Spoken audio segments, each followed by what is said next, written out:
À l'heure d'aujourd'hui, je suis vraiment triste quand je fais cette vidéo. C'est la raison pour laquelle j'ai tenu à partager cette vidéo avec vous. Partager mon vécu, mon expérience avec vous.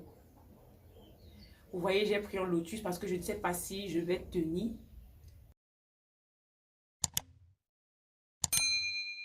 Coucou à tout le monde, j'espère que vous allez bien aujourd'hui. Comme vous le constatez, en fait, je ne suis pas de bonne mine parce que, en fait, j'ai voulu passer au-delà de ça. J'ai voulu le garder pour moi, mais en fait, j'ai décidé d'en parler pour sensibiliser plus d'un. Avant de commencer, si vous n'êtes pas chrétien, si vous ne croyez pas en la religion, si vous n'avez pas la foi, je vous prie de ne pas surtout regarder la vidéo parce que c'était vraiment choquant. Parfois, quand vous voyez des gens en route parler tout seuls à des moments, c'est pas parce que ces gens, en fait, sont des fous. Mais c'est peut-être par rapport à leur vécu. Et aujourd'hui, j'aimerais surpasser cela avec les abonnés de ma chaîne. Et profiter, pour ceux qui ne sont pas abonnés, de vous demander de vous abonner. On va passer à l'essentiel parce qu'aujourd'hui, je ne souhaite pas faire d'introduction. Voilà, comme vous l'avez lu en titre, j'ai marché avec quelqu'un qui était louche. Je ne sais pas le thème approprié, mais dans les commentaires, j'essaierai de comprendre avec vous ce qui s'est réellement passé et qui est-ce qu'il était vraiment. Parce qu'à l'heure d'aujourd'hui, je n'ai toujours pas pu me remettre de ce que j'avais vu parce que ça a été un traumatisme pour moi. Voilà, quand je venais d'arriver à l'université, quand je faisais niveau 1, je passe directement à l'histoire pour ne pas faire trop long. Quand je venais d'arriver à l'université, j'ai rencontré un ami. Et puis, au lycée, j'étais assez populaire parce que je faisais le club journal et que j'étais la présidente. C'était vraiment pas le même monde en fait parce que j'aimais toujours comparer l'université au lycée, mais c'est pas du tout pareil. C'est pas du tout pareil. Quand je suis donc arrivée à l'université, je pense que c'était la même ambiance, mais non. Il y a des gens de toutes les souches sociales. Il y a des gens de toutes les classes sociales en fait qui sont à l'université. Du coup, c'était plus pareil. Parfois, tu disais que tu avais même une jolie chaussure, mais quand tu arrives, tu te rends compte que tu es loin du compte. Du coup, j'ai rencontré cette amie dans les TD. Parce que les TD pour nous, ce sont des séances qui permettent aux professeurs de mieux nous expliquer le cours. Et pendant ce temps, on est départagé. Je l'ai rencontré et puis on s'est connus là-bas. Moi, en fait, c'est parce que je suis aussi un enfant têtu. Le jour où l'on partage, je n'avais pas fait mes devoirs. Et il m'a aidé parce qu'il a fait ses devoirs, il était assis à côté de moi. Je lui demande si tu as fait tes devoirs. Il me dit oui, j'ai fait mes devoirs. Je lui demande est-ce que je peux prendre au moins un exercice. Il me dit oui, il n'y a pas de souci. Parce qu'en principe, on ne sait pas comment la charité se comporte. Il peut arriver, vous n'avez pas fait les devoirs, il vous demande de vous mettre dehors. Ça vous blâme par rapport à votre cours. Voilà, il m'a donné ses exercices et puis on est rentrés ensemble ce jour. On était assez proches en fait parce que il était sur ma route et il était dans mon groupe de TD. Du coup, mes amis du lycée avec lesquels j'étais venue n'étaient pas du même nom que moi. Du coup, on n'était pas dans le même groupe de TD. Du coup, je me suis beaucoup plus attachée à lui. Je ne vais pas prononcer son nom. Et si à l'heure d'aujourd'hui, regarde ma vidéo, j'espère qu'il a passé, en fait, qu'il est passé dessus, même si je ne crois pas parce que apparemment c'était une initiation familiale. On s'est rencontrés, on rentrait ensemble de temps en temps, on se parlait, on s'écrivait. En fait, il était quelqu'un d'assez formidable, je ne vais pas mentir, parce que je suis quelqu'un d'assez vrai et que je marche avec des gens qui sont vrais. Donc, c'est quelqu'un d'assez formidable. On se disait tout, on parlait de tout, mais je n'aurais jamais pu imaginer, en fait, que je devais être dans ce genre de situation. Et puis maintenant, je vais jamais oublier ce jour. C'était un mercredi. On devait composer le lundi et avant, je devais aller chercher les fax au campus. Maintenant, quand je suis arrivée au campus, je vois qu'il n'est pas venu au campus. C'est étonnant. J'appelle, il ne décroche pas. Moi, il me dit qui c'est mon ami et il est sur ma route. Pourquoi ne pas lui rendre visite pour savoir ce qui ne va pas? Désolée. Je rentre du campus et sur la route, je m'arrête devant sa porte. Je ne sais pas, quelque chose me demandait de ne pas aller. Avant ça déjà, j'ai oublié. Je rappelle que je ne dormais plus vraiment bien. Je ne sais pas, je me sentais oppressée. J'avais comme l'impression, parfois quand je dormais en journée, que quelqu'un était là pour m'observer. Je ne sais pas si vous avez déjà eu cette expérience. Si oui, dites-moi en commentaire de quoi est-ce qu'il s'agissait. Parce que d'aujourd'hui, je sais que ce sont les oppressions et j'ai pu traverser cela. Je me sentais oppressée, donc je n'étais plus la même personne. Je sentais que quelqu'un était sur moi. Des fois, je faisais de nuit. Du coup, c'était vraiment c'était vraiment difficile pour moi. J'en parlais à ma mère me donnait des nouvelles de faire. Ma mère me disait, ça va aller, il faut beaucoup prier. Tu sais que tu as toujours été une enfant qui a été difficile par rapport aux autres. Donc, fais de ton mieux, en fait. Il faut te mettre en prière, il faut prier, il faut demander ce que tu veux à Dieu. Et pour moi, en fait, c'était quelque chose d'assez fort, quoi. Quelque chose d'assez fort. Voilà ce jour pour en venir au fait. Ce jour-là, quand j'entrais du campus, j'ai pris 2 fax parce que j'étais sûre qu'il n'en avait pas. Et puis, je devais lui remettre son fax. J'arrive, la porte était légèrement entrouverte. La porte était légèrement entrouverte. Quand j'ai ouvert la porte, moi en fait, c'était mon ami, en fait, c'était cool en fait pour moi, c'est que si ta porte n'est pas ouverte, ça veut dire feu vert. Si ta porte est fermée, ça veut dire que je dois toquer. Sa porte était entrouverte, du coup, elle était légèrement ouverte. Et il faisait noir à l'intérieur. J'ouvre, je pousse la porte et dis, c'est comment? Putain, je ne sais pas si ce jour, en fait, il avait oublié de fermer la porte ou bien, je ne sais vraiment pas si en fait, c'était fait exprès ou alors s'il m'attendait, je ne sais vraiment pas jusqu'à l'heure d'aujourd'hui. C'était que par un simple message que j'ai su qu'il était vraiment. Voilà alors. Voilà alors, j'ouvre la porte. Mon ami était assis au milieu des bougies rouges, des bougies de chandelle. Mais je me dis, et qui est?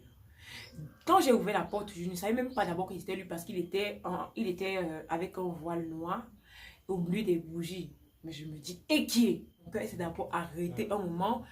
J'ai regardé mon ami, je dis, qu'est-ce qui se passe? J'ai dit que, en fait, je sais plus, je pense que je me suis quand même exprimé, genre, qu'est-ce qu'il y a en fait, qu'est-ce qui se passe?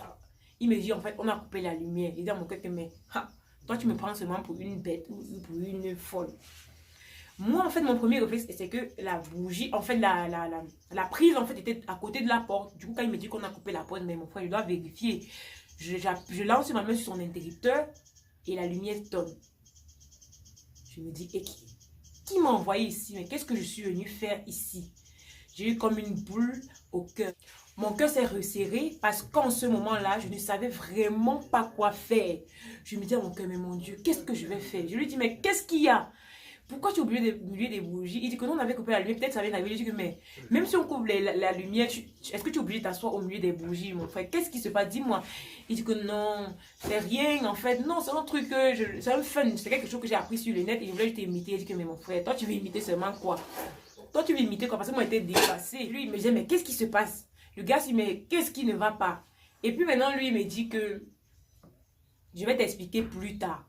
En fait, mon premier réflexe sur le coup, c'était de m'en aller. En fait. Je lui ai dit en tout cas, ok, dans tes explications, parce que moi je ne comprends pas ce qui se passe. Mais je dis ça, j'avais juste envie de fuir, de courir, parce que moi dans ma tête, c'était que j'ai interrompu les choses des gens. Peut-être qu'il va venir me récupérer plus tard. Alors, moi j'avais peur.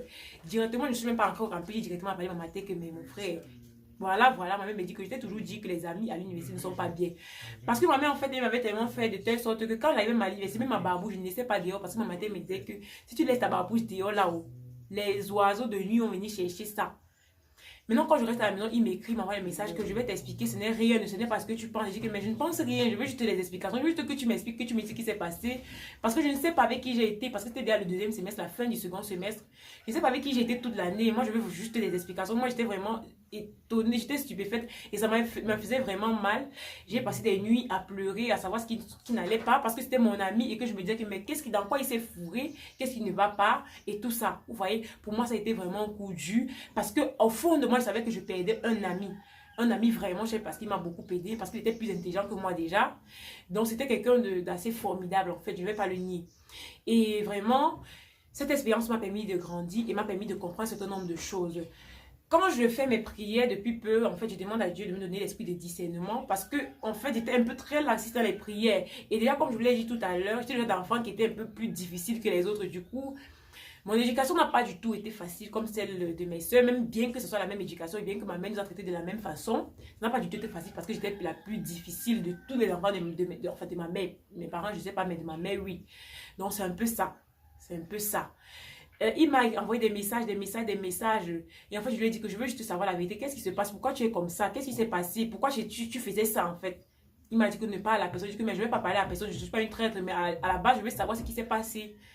Et puis maintenant, il m'a raconté, il m'a envoyé un long message, il m'a raconté que non, c'est une initiation familiale, que c'est de la... qu'il me dit ça parce qu'il est mon ami, qu'il ne veut pas me perdre, que moi également, il était le collimateur. Et ce qu'il me fait, tu me mets dans le collimateur de tes choses là, que quoi, gars, je connais quoi. Peut-être que c'est avec mon innocence, peut-être que c'est avec ma clairvoyance que le Seigneur m'a permis de voir ça, en fait. Sinon, je ne me serais, peut-être que je ne me serais jamais remis. Imaginez qu'il l'avait fait dans mon dos. Parce que moi, je me suis imaginé que s'il m'avait vraiment pris dans ces choses-là, parce que quelqu'un peut te prendre avec un bonbon. Oui, parce que quand il t'offre un moment et que tu le suces, tu ne sais pas ce qu'il a mis à l'intérieur. Un œuf ou quoi que ce soit, parce que je mangeais chez lui. À la base, il pouvait même me mettre quelque chose dans la nourriture pour me faire entrer dans les choses. Parce que les histoires, là, on ne sait pas, ça a plusieurs. C'était vraiment trop difficile pour moi. Je lui dis maintenant que je veux juste savoir quelque chose. Dernièrement, je dormais mal. Est-ce que c'est à cause de toi? Il me dit oui. Mais j'ai empêché ces gens-là de venir vers toi, mes gars. Je dis que mais qu'est-ce qui se passe en fait? C'est là que j'ai maintenant appelé ma mère. On allait voir un prêtre. Et puis, on a béni la maison, tout ça. Mais franchement, à la base, je n'étais plus prête à ce qu'il soit mon ami. On se voyait au campus, on s'esquivait. Je n'avais jamais parlé son histoire à personne. D'ailleurs, je ne le ferai pas parce que je n'ai pas mentionné son nom. J'espère juste qu'il pourra surmonter ça. Et je ne souhaite pas que ça arrive à quelqu'un parce que généralement, quand on est, on ne choisit pas sa famille. Tu es né dans une famille bizarre. Tu es obligé d'assumer les conséquences de cette famille. Si tu es né dans une bonne famille, chance à toi, tu vis avec. Donc, c'est un peu ça. Moi, je n'ai vraiment pas en voulu à mon ami, mais je me suis beaucoup lamenté pour lui. À des moments, même quand je le regardais, j'avais envie de l'aider. Mais c'était sans appel parce que je disais que je veux t'aider. Il disait que non, il n'y a pas de problème, j'ai pas besoin d'aide, je suis normale, j'ai pas besoin d'aide, c'est comme ça qu'on est chez nous. Mais gars, je veux pas entrer dans tes choses pour savoir. Et en fait, je pouvais plus marcher avec lui, je suis désolée. J'ai rompu cette amitié-là. Je lui ai dit franchement, je ne peux pas continuer avec ce que j'ai vu.